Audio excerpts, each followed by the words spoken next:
morning. My name is Louisa, and I am an addict. It's really good to be here. I'm scared to death. I was at breakfast with my lover this morning, and sheets of tears just kept washing through me. So, and I just had to keep saying to myself that I'm here because I'm a woman in recovery. And I'm a woman in recovery, and it's been a long goddamn fucking road for me to be able to stand up here and tell you I'm proud to be a woman in recovery today. Yeah.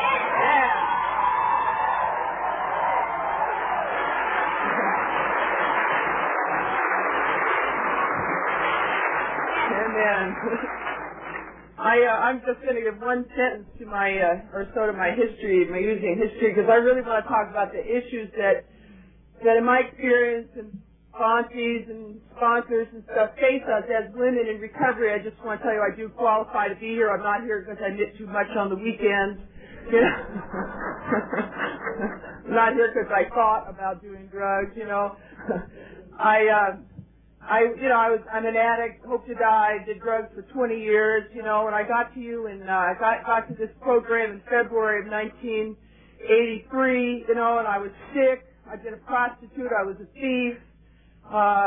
It's like my health was completely shot because of drugs. I came here with most of the symptoms of ARC, of AIDS disease. I came here with a lot of those symptoms, a lot of chronic pain problems. I came here in a relationship that was violent and insane. It was just in the long history of relationships that were violent and insane.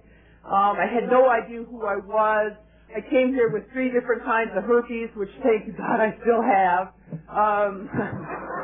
The gift that keeps giving.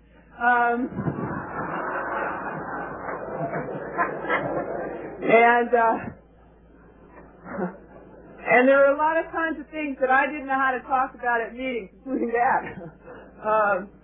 What I do for herpes is I just want to say this right now because there's a lot of women that don't know about this, that there's a medication out now called the cyclovir that you can take that keeps those fuckers down and gone. So, if you've got that one, go get some medication and take it because, it's no side effects, no head trip, and it keeps the damn herpes away. And, if you got the kind of sexual history I have, which is that you slept with anything that walked, 2 legs and a heartbeat. We'll talk about details like what's your name later. That puts me at a high risk for cervical cancer. These are issues for women in recovery. The combination of that kind of sexuality and herpes puts you at a high risk for cervical cancer. So I try and pay attention to my pussy these days, and try and keep that healthy. Yeah.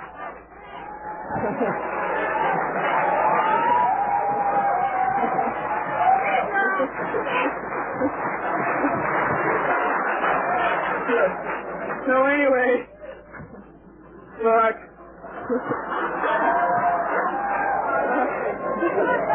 On tape. All right. Okay, men got their version of the same stuff, some of the issues that I found that I've had to deal with in recovery, since I'm talking about that stuff, let me just start off on sexuality issues since I'm already talking about it. Recently, about last fall, a number of us got together and started a meeting for women who had worked or still work in the sex industry, and because we have found that recovery from around that stuff is a real tough thing to talk about. One of the things that I know is that many of us continue to work in some aspect of the sex industry or another well into recovery, and we don't talk about it because we're ashamed. We don't even talk about the fact, a lot of us, that we did that kind of work before we got here. We sure don't talk intimately at meetings very often about what that did to our guts. I think most of it, certainly in my case, I didn't even know what being a prostitute had done to my guts until I got into a meeting of other women in recovery, recovering addict women, and we started talking about that kind of work. I've also come to really know that kind of work is more than just standing on the corner or working in a massage parlor, running a nan and turning tricks. It's working as a mistress, being a mistress. It's like phone sex, it's modeling, it's exotic dancing, it's stripping, and a lot of that is stuff that we do out there and that we continue to do in here. And what I really come to recognize that about that for me, and that the women that I love, because I have come to love women. You know, it's like to have you guys be here is so important for me because I have learned about me from you. If you weren't here, I'm lost. You know, and it's like the importance of Narcotics Anonymous to me, that we come together and you look around this room and we are gay and we are straight and we are bisexual and we don't know yet. You know, some of us are still figuring it out, you know. And you know, and actually there's a lot of truth to that because a lot of us have been abused so badly sexually that we really don't know. You know, and it's like, you know, we come here, we're black and we're white and we're Indian and we're Asian and we're Chicano, and, you know, you walk in here and it's like, well, I can't trust those bitches. You know, what does that bitch know about me? You know, so I'm going to stand here and just look cool, you know, and,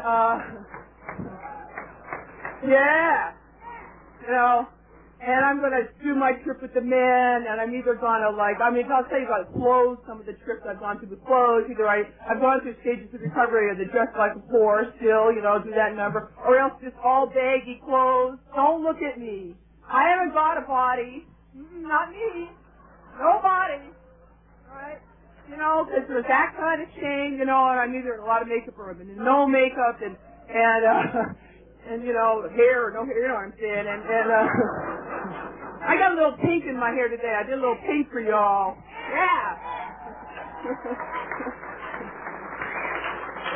So, you know, and all those are parts of, at least for me and most of the people I know, that are parts of, like, figuring out, you know, who am I sexually? Who can I trust here? What does it mean for me? What is my style? What does it mean for me to be a woman in recovery, you know, and like, you know, to begin to talk about, you know, yeah, maybe I'm still using men for money. You know, it's like, you know, whether it's being a mistress or this or that, and the shame and the, you know, because, you know, when I came here, what my body was the thing I put drugs into. You know, it was a vehicle that I had to have to get loaded behind. It's like, you know, if I cut off my head, I wouldn't be able to get loaded. So I had to have this body attached to it. And so it was about putting drugs into, and it was about using it. You know, like sex for me was all about secondary gain. It was about getting drugs. It was about getting money. It was about getting power and control, or what I thought was power and control, which has turned out to be a total illusion. You know, that whole thing about, you know, I get you, I fuck you, and then I own you, except you really own me. You know? And, you know, the only way to move beyond the only way that I have found to not be used is to not use. It's the only way that I have found is to go so clean inside. You know, we talk about it being clean in Narcotics Anonymous. You know, and it's like, it's not just the drugs. It's to go so clean in my heart that I really am not trying to use you. You know, like honesty is, yeah. I read a definition of honesty in the NA Way recently, which I love. It said honesty is the lack of any intent to deceive.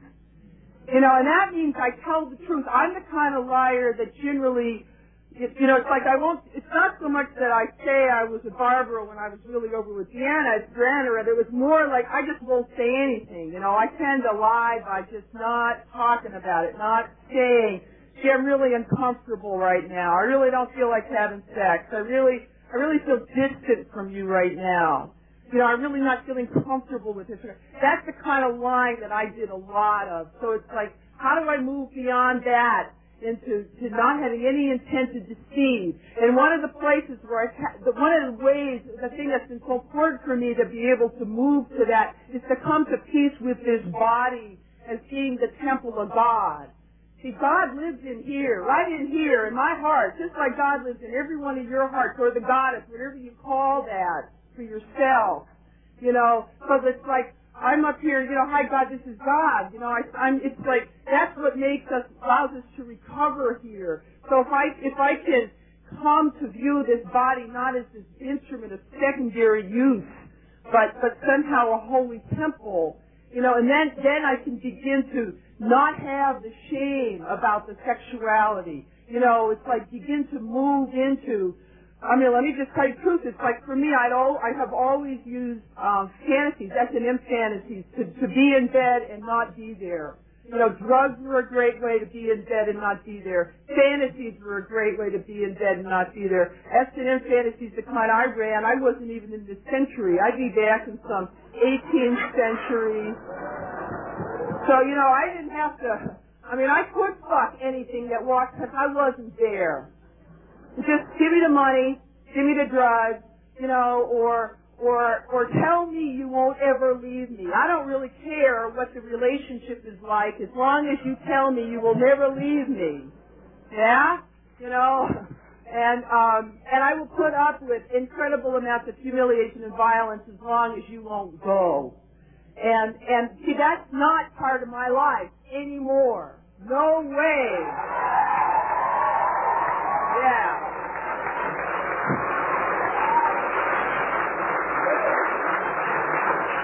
What I have come to is a profound respect for myself as a woman. You know, that there's something really deep about being a woman. There's something really beautiful about it. This is a life-affirming program for me, and I have a man in my life right now who really honors that and respects that. And I want to tell you that I know that I am not the woman with him that I have been in past relationships. And I know he is not the man with me that he has been in past relationships. And what that has come out of has been incredible pain. Incredible pain, you know, for both of us. We have, you know, the kind of pain where you're just on the floor and you are just crying and it goes on for months and months. You know, and that has driven me out into doing real intense therapy, and him also, for example, you know, real intense inner child work to come to love and honor the inner self, you know, so that we can start anew with something that's beautiful and affirming. You know, and to move forward with something, and it's like these challenges of how do I as a woman be there with this man when I want to be gone? You know, when my critical mind jumps in, you know, it's like, yeah, but he should be. Yeah, but he should be is one word. Yeah, but he should be. Yeah, but he should be. You know, and that that judgmental critical mind, that's another wall. You know, and what it's about is like, what it's about really is like, I'm afraid right now, you know, I don't know how to deal in reality a lot of times. You know, it's like, where's the fantasy life? And here we are, just two addicts in recovery together, and here's this daily reality of that kind of a relationship. And how do I keep opening to that? How do I keep opening to my pain and confusion and yours in that? And that means that I have to come to, you know, I have to be really at peace with my own self in order to be opening to somebody else. Because a friend of mine, my friend Pat T, said to me, she said, you know, we attract what we are. Woo! Honey, we attract what we are. And I look back over my history of relationships and it's like, oh shit, you know. Yeah, you know, what was I? I was a sleazy, lying, dope fiend, you know, and look what I attracted. But it was their fault. Those motherfuckers did not act, not one of them. And, you know, and I've, you know, and if I've had to own my stuff, because the only way for me to have freedom is to go deep into my own pain and my own loneliness, and how my own loneliness and fear turned me into this manipulating, lying, you know, kind of person. So that's what I attracted, you know, with people who could be with that. So, you know, those are issues that I've had to struggle with and continue to struggle with. I mean, it's like I'm much healthier now. But, you know, it's like being in a relationship, it's like those sexual issues go deeper, and the intimacy issues are going to go deeper. And what I gather from friends and people that I know that have been in relationships, healthy relationships for a long time, is that never ends. There's always another opportunity to build a wall and turn that relationship off, and that is also the same opportunity to open even more deeply to some kind of union, and that's, you know, and that's whether we're gay, straight, or bisexual. It's like, how do we open to each other and love each other here, you know, and that's with friends. That's with friends as well, you know, and I'll tell you, the friends I have as women in this program, and that opening, and sitting down and saying, yes, I'm going to say this with you. Yes, I'm going to say that with you, you know. is a big deal for me. Work has been a big deal for me in recovery, and for almost all women that I know. I'm one of these people that, I might surprise you to know that I was sort of a fuck you kid. Fuck you, so, and every way that I could say that, so I started, my parents started like jerking my little 2-bit allowance from me when I was really little as to try and control me, so from the moment I was old enough just about to walk, I started going door to door selling stuff in my neighborhood, and that, later on I started selling my gas and drugs, and so, I got a lot of training growing up in street selling, but that I thought, because I always kind of had my own money, and one of the ways that I would, because of my fear in relationships, I would tend to buy the men. That was my trick. I know there are women that do it the other way. I think they're just the flip sides of the same coin. But, I tended to have a history of men that I took care of. You sell it over here, you take care of them over here. And, right? Various ways. And, so I thought to myself, my denial when I came to recovery, I have no issues about being self-supporting to my own contributions. I've been doing it forever. And, and it wasn't true. I went through some time in recovery where I just started fucking hating women at meetings. I mean, like, just hating. You get the hating. Women at meetings who were like getting divorced and had been supported by their husbands and were trying to get all this alimony and stuff, and it's like I had to go, and these women had never done it. They were nice people. They were just going through what they were going through, and it's like, what is this, what's going on in me? And I had to really look, and what I saw was that I was tired. I was tired of working. I was tired of taking care of myself. That inside I had bought the line that if you're a really good woman, if you really do the woman thing right, which I obviously never had, I knew that. If you really did the woman thing right, you got a guy with a lot of money and he took care of you. Right? And I had never pulled that off for a lot of reasons. I was too paranoid to give up that much control, and I just never pulled that one off. And so when it's like I found out that there was a part of me that wanted that desperately, that wanted just to be an eternal child. Wanted somebody to just come in and just pay for my ass, on a permanent basis. And what do people do when you don't work? I don't know, you throw parties and you shop. I don't know, whatever they do, I wanted to go do that. And,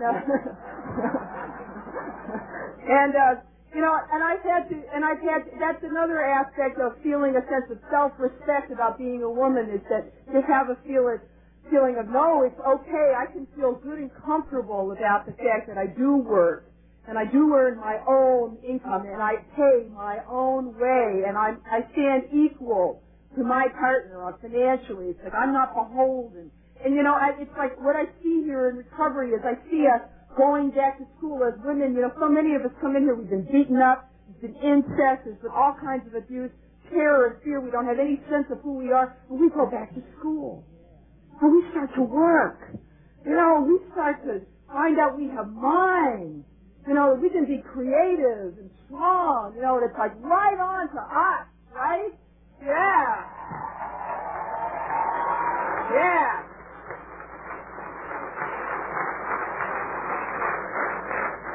So, and I want to talk just briefly about kids. Now, this is another issue that's, that for us as women is a big one, is our families.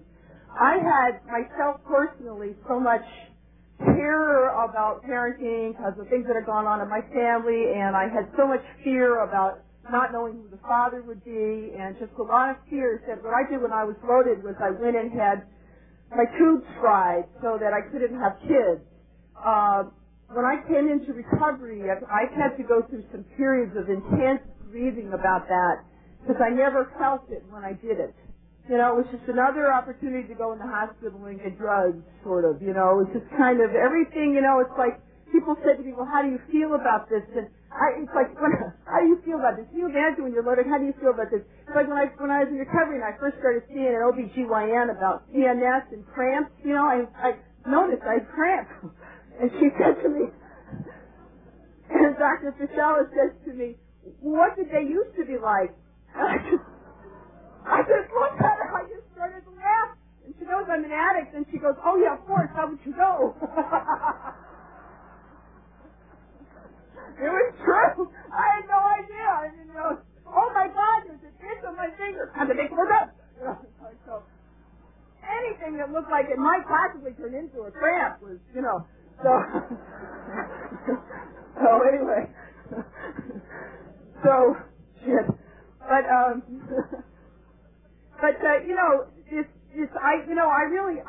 I don't know, I just have to kind of feel that maybe that was God's will, because I look at the insanity that was in my life when I was using, and I really feel like I probably would have raised Son of Sam, or, like this guy in Montreal that killed all the women saying they were feminists. It would have been my kid, Hot Louisa's boy, yeah? Mm-hmm.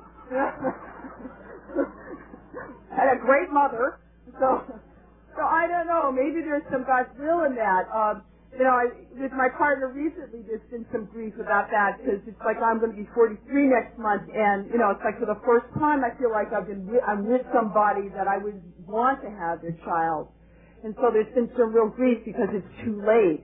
And what I have gone to God with that for myself is just to sort of really open up to the children of like sponsees,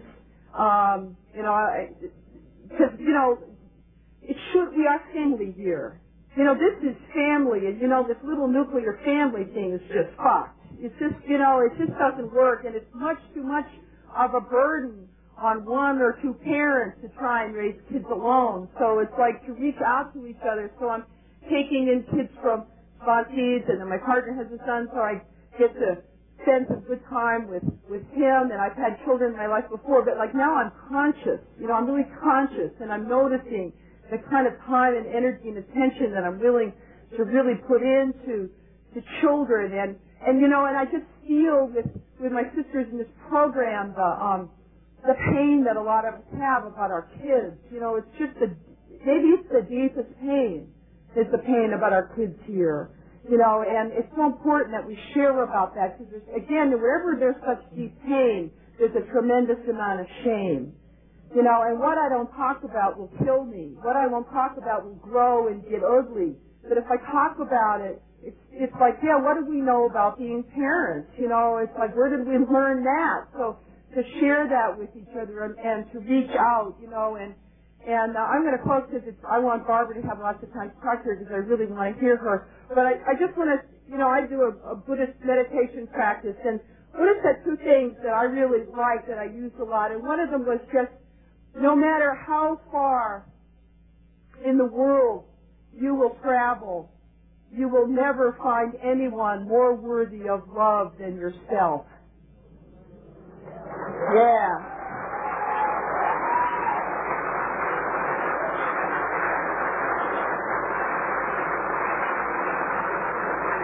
Now, each of us here, including the sisters that are here now and the sisters that will be coming to us who are going to be having AIDS, we need to know that many of us are going to be coming in with AIDS in the future, and we need to be ready to open our hearts to each other with that, because this is us. This is Narcotics Anonymous. This is not the Girl Scouts. This is not the Daughters of the American Revolution.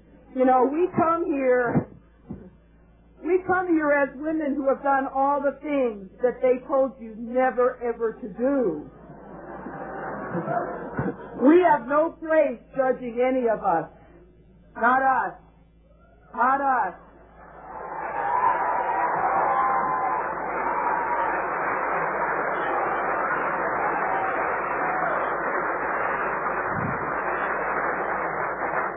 And the last little thing I just want to say is another thing the Buddha said that I really like, which is, it doesn't matter how long we've forgotten.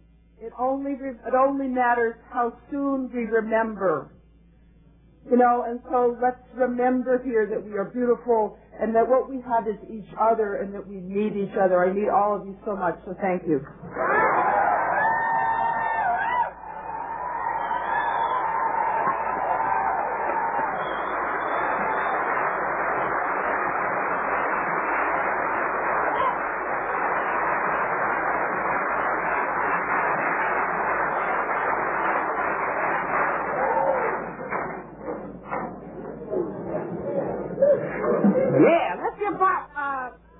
another hat.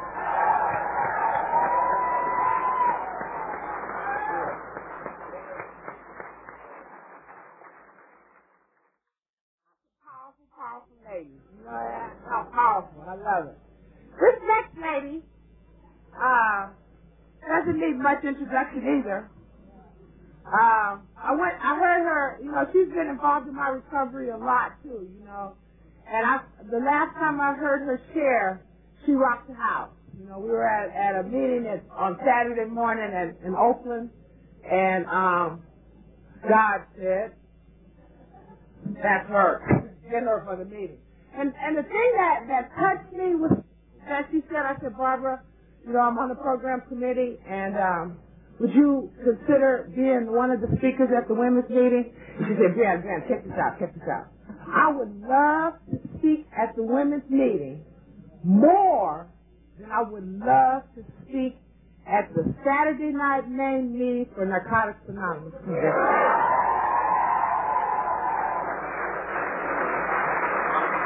So, that did it for me, and I know it's going to do it for you too. Here's Barb.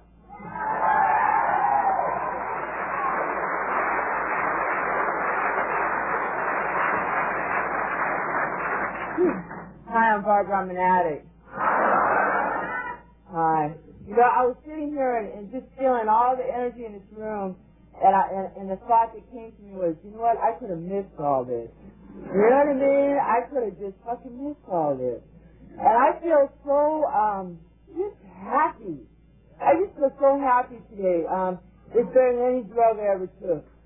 Any drug. And you know, at the beginning of the meeting, when there was a couple men, I heard some people say, well, this is the women in recovery and the men are welcome. And you know, and my feeling about that is that I really like this being a women's meeting. I always attend the women's meeting at any NA convention. It is a must because it is tradition to me to do that. See, and I'm a person who had no tradition in my life before I got here, you know, and I like having tradition today, you know, but I also understand why the men want to come in. And the reason for what I know as a woman is that we are healers, see, and they feel that from us, you know. Many of the men come to me, they want to talk to us because we give them that love. You know what I mean? We give them that from the heart that sometimes they can't always get in other places. We have something special in here. As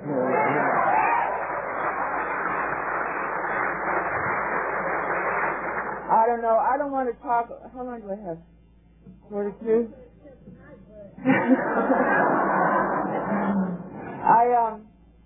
Like Louisa, I just love Louisa today, you know, and I don't want to really talk a lot about what it used to be like either because we don't have that much time, and we all know what it used to be like, you know. I also am a member in good standing of the Bad Girls Club, you know, and still am, you know. I like being in that club. I never did want to, you know, become Debbie Boone in recovery. And that was one of my fears, you know, that if I worked the steps, that might happen, you know. I've become something I never wanted to be. And you know, and that hasn't happened. You know, the steps, if anything, have given me freedom. And a lot of things that were talked about so far here today for me, I just want to say, first off, would not have been possible without the 12 steps of Narcotics Anonymous. And no healing would have been possible without a power greater than myself. You know? Yeah. But I want to tell you a little bit about what my journey was like as a woman in recovery, and that is that I'm no different. You know, all of us come in here and we're so unique. I always, you know, new women always come to me and it's like they kind of pull you aside and they kind of tell you like, you know, I don't really like other women. You know, like it's a big secret. The only one feels that way, right? And I used to look at them and go, you know, because we all come here like that. And I was the same. You know, when I came to my first meeting, I always like to talk about, I got a cup of coffee, I got a man, and I sat down and got ready to recover. You know what I mean? It was just like that, you know? Because I just, I couldn't do this by myself. You know what I mean? It's like when I was using and my addiction, I couldn't do it by myself. You know what I mean? So when I first drove up here, there was no way I could do this by myself either. You know, and that's okay. A lot of times people talk about, you know, don't get involved in relationships in the first year, and I understand, you know, why people say that. But you know what? If you're a new woman here today, and if you get a sponsor, and if you come to me and you work the steps, you can get in that relationship. You know, it's like, you know, sometimes I think we forget and we ask the impossible. You know, about, yeah, there's no way. And I was like that, and I got a man when I first came here. In fact, my first meeting when Louisa was talking about, I had a typical problem with no self-esteem and believing that I was my body, and the only thing of value was that. And the first meeting I ever came to, you know, I came in and I seen this guy in the meeting, you know, who had a hot, you know, 2 days or something too, you know. And you know how we just kind of automatically gravitate towards each other. And so he came out and talked to me after the meeting, invited me out for coffee, and this was my first meeting. And I went out for coffee with him, and I think he bought me an English muffin and a cup of coffee, you know, and I went home and gave him head, you know, because he bought me an English muffin and a cup of coffee, you know.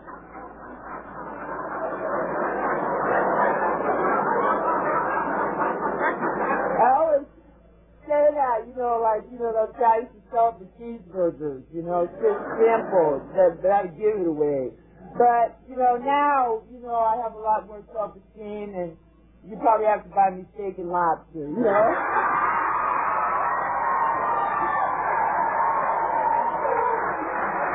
Just kidding.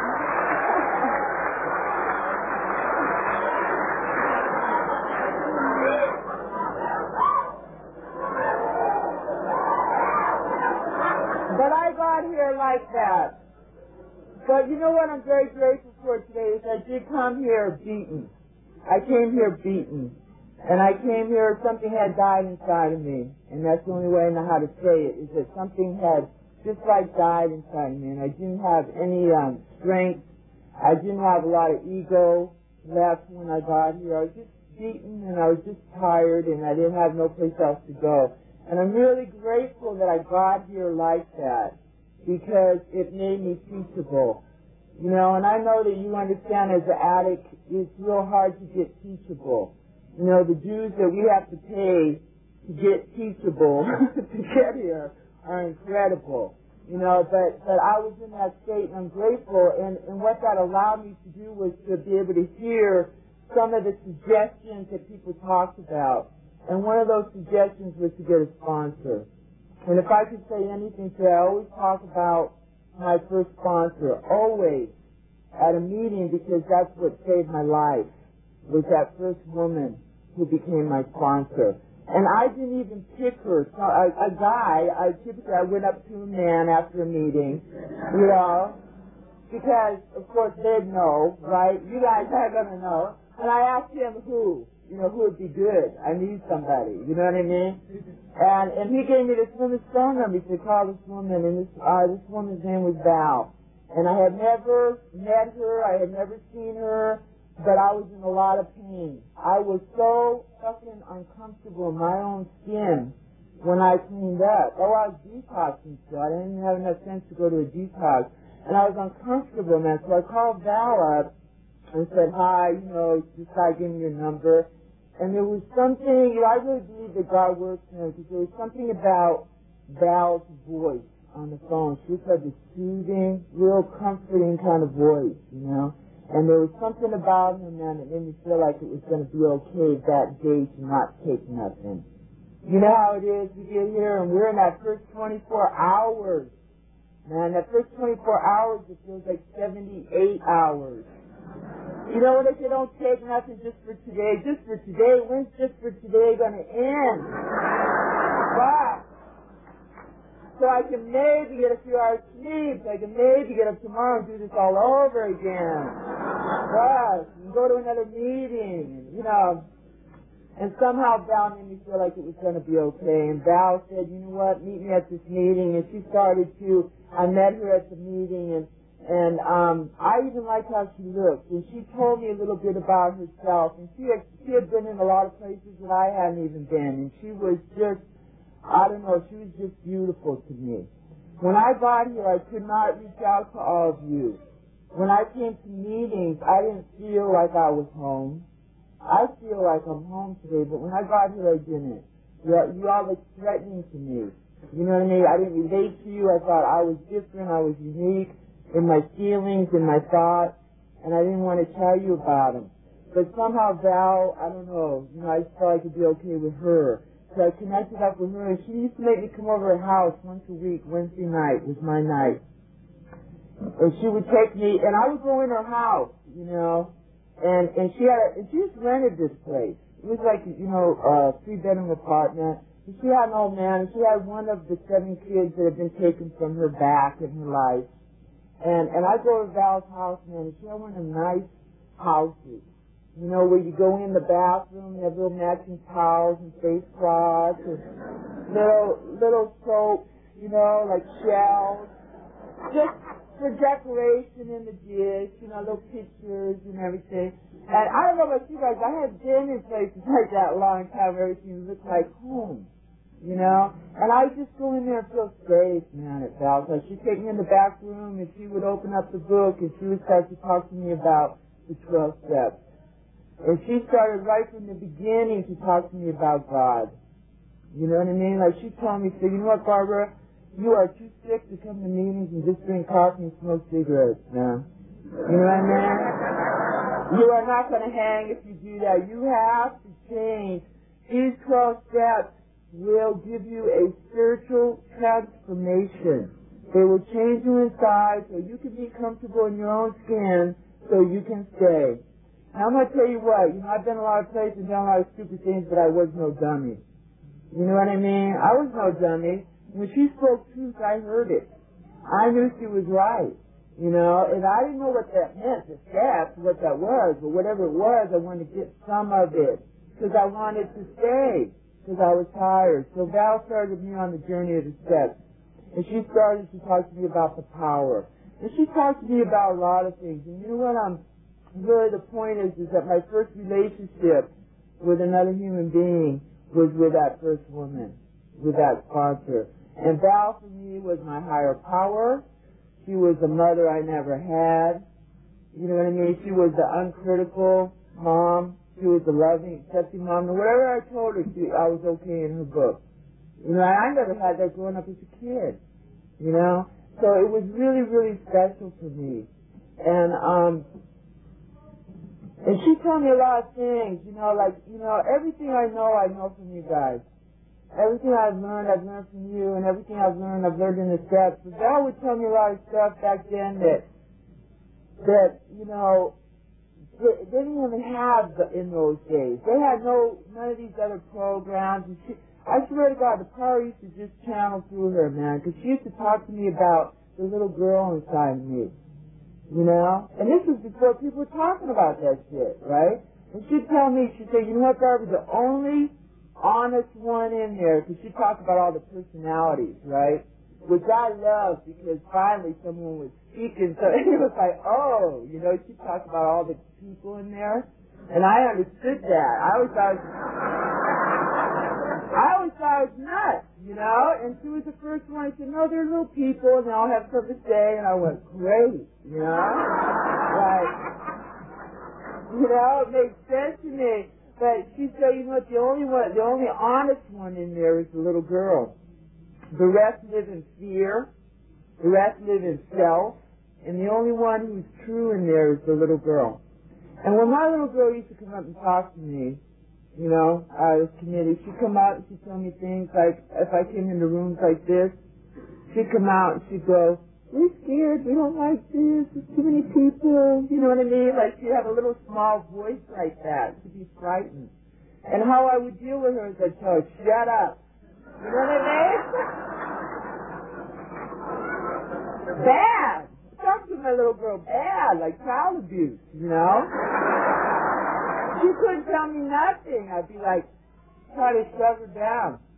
So Val told me, like, you know what, Barbara, you need to listen to her. What does she want? How does she feel? What's going on? Because if you don't, she's going to, sooner or later, it won't be that little small boy. She's going to start to act out in a big way. And she will get your attention, you know, somehow. You know how they do. You know how it is. And then you're really in pain, you know. So I would start to listen to what the little girl wanted. And one thing that I did for me, and this is just for me, and I want to share this, is that I got a picture of myself when I was real small, you know, and I don't know, I must have been about 3, maybe, you know, when I was just so sweet and pretty, and, you know, just looking kind of out at the world like, you know what I mean? And we're all like, it's, you know, before we got damaged and hurt, you know, and I got this picture and I hung it up on my dresser. And you know what, if you're new here, this shit always sounds crazy as things they tell you to do. But I put it up there on my dresser, and I would look at the picture every day, and I would talk to the picture of me as a little girl. I'd say, hi, honey, how you doing? You know, I used to do that kind of shit. And then as time went on, I was able to take it from the picture to inside here. You know, like internalize it. So I could go in and say, you know what, you're so pretty, you're so precious, I love you. You know? And this is, what I'm saying, it wasn't all overnight. It was step by step, doing that day after day after day after day. You know, it's a long journey, and I'm still doing it. And what I love about that today is that, you know, the little girl inside me, the part that there's one who's just, you know, she's just full of joy and she's beautiful, and then there's the part of me that's still filled with shame. You know? And that part of me, the little girl who's filled with shame, today my feeling towards her is I embrace her. You know what I mean? I'm not even trying to get rid of the child in me who has shame anymore. I just want to love her for her shame. You know, and it's a good thing. You know, as I went on with the steps, like I say, you know, what I did so different, the first thing in my life is I got that man, sat down, and got ready to recover, but he had his house and I had mine. And that's the first time that I did that, where I didn't live with a guy. You know, all my life, my pattern was I had so many old men, I couldn't hardly fit them all in my inventory. You know what I mean?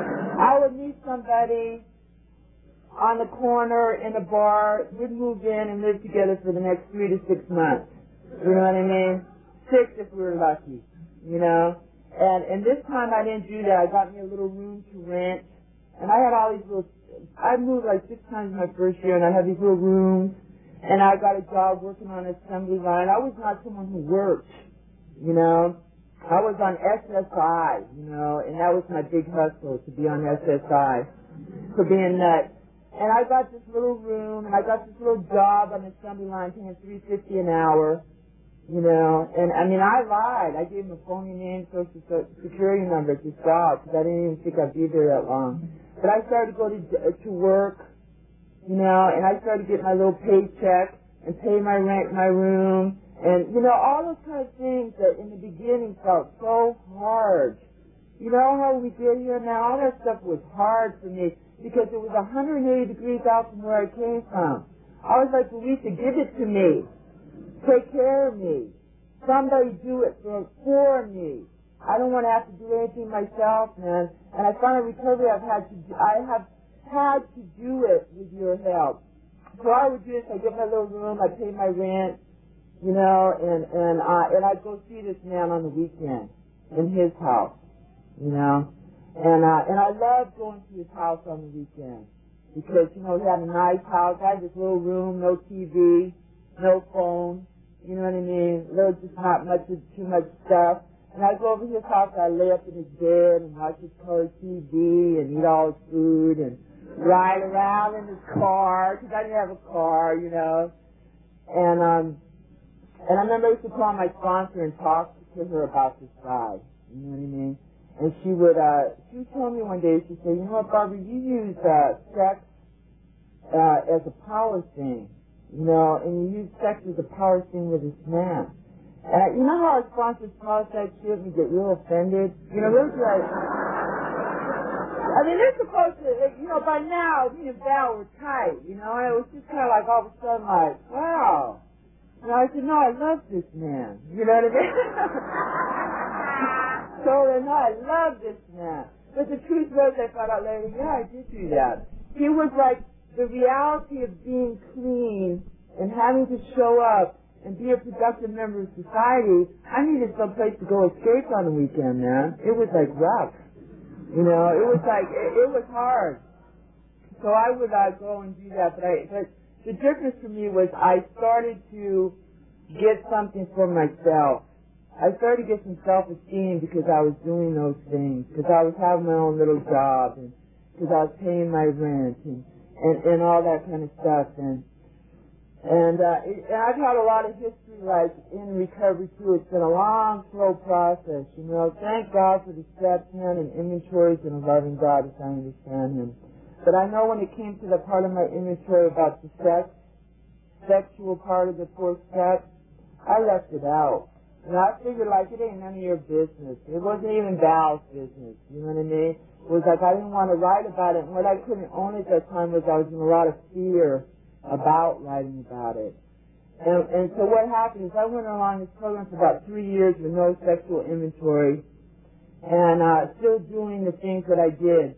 And what I also know, like, I have, when I talk about those personalities, I have a personality in there, I call her the promiscuous one.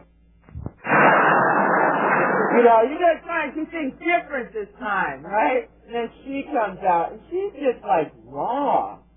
You know, she is just so out of line, man. So I'm at work one day, and some guy's talking to me, and she's out.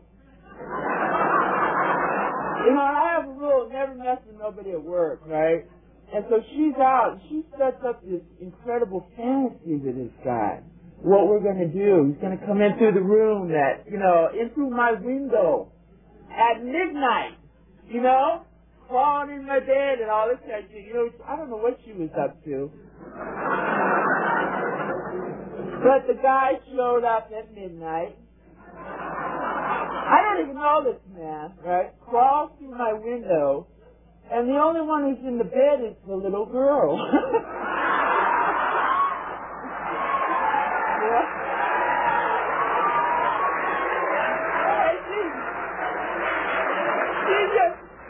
She's just going like, oh no!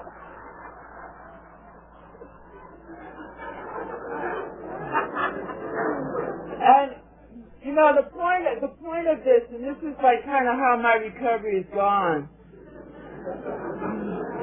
you know, is that I have to pick up a price for some behavior that I'm doing that will become so painful to me that I would get, what I did was the next morning I got on my knees.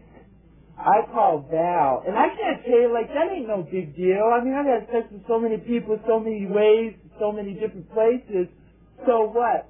That it was something that happened inside of me that made me call Val. I got out that pad of paper the next day. I wrote an inventory. I met Val in the Rose Garden in San Jose and read it to her that same day. You know what I mean? It was just so painful I had to get rid of it, and that I was his. You know? And I can't, all I know was that something happened inside of me that I was ready to once again, in my recovery, say, I'm going to do it your way, not mine. You know what I mean? I'm going to do it your way, not mine.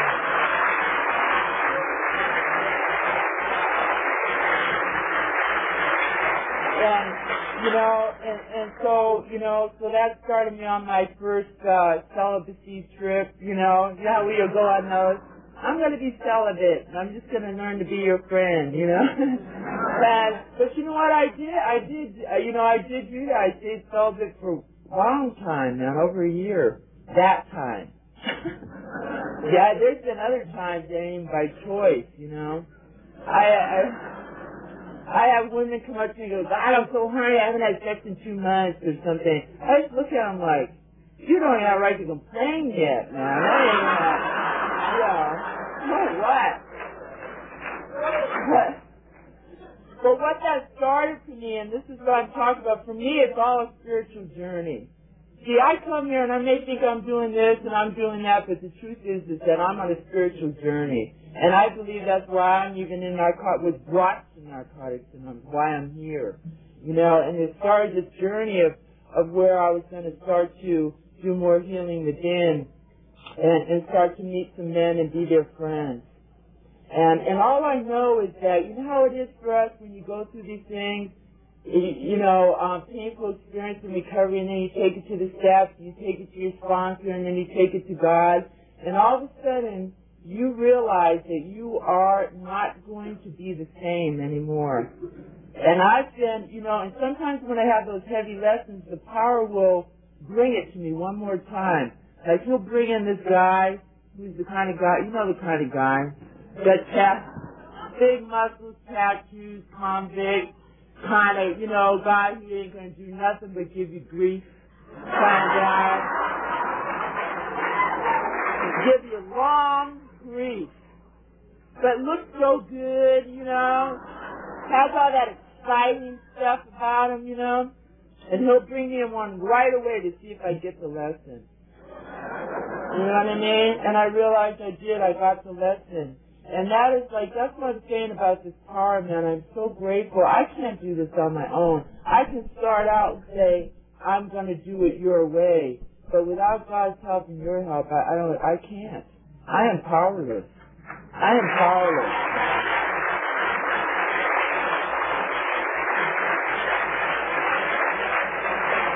But what I found out, which was what Louisa talked about, was when I made that change inside myself as a woman, all of a sudden, I started to have nice men brought into my life. You know what I mean?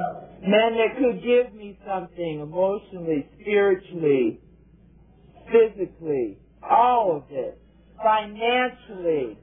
You know what I mean? All of it, man. You know what I mean? Because I can give that to you. If I can give that to you, then that's who I'm going to have. And I don't know, I'm just real excited. I mean, the time's almost up, and I'm just real excited to be here and to be clean just for today, man. I got here and came to the convention this weekend, and I got my own room for the first time. I'm going to be 10 years clean in June. I got a birthday.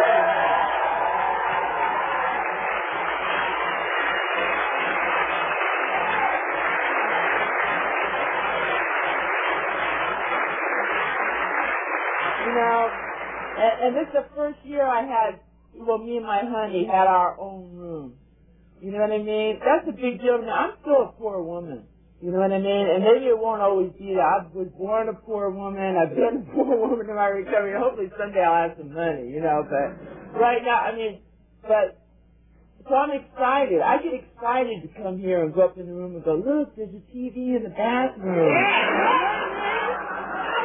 Yeah, man. I said, I'm going to make a telephone call sitting on the shitter here just to do it.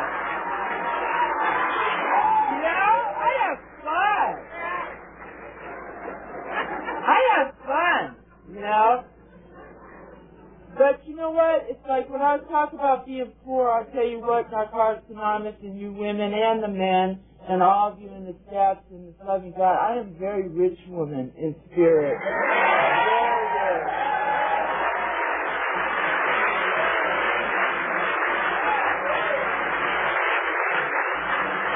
I've been overpaid.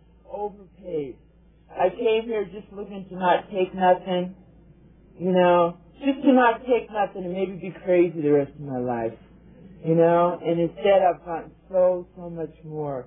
I found a loving God here, and I found women who have the women here, like I said, I didn't like them either when I got here. I didn't want to have much to do with you, and it started with Val. And then my first best friend, you know what I mean?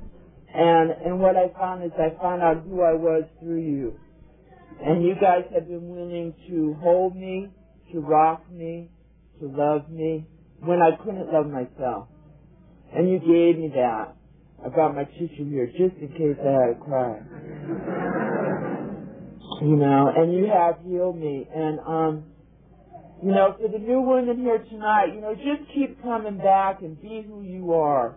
You know what I mean? And if you're, you know, and I went through my phase, my mini skirts and my come fuck me shoes. I wear to every single meeting. And I still do.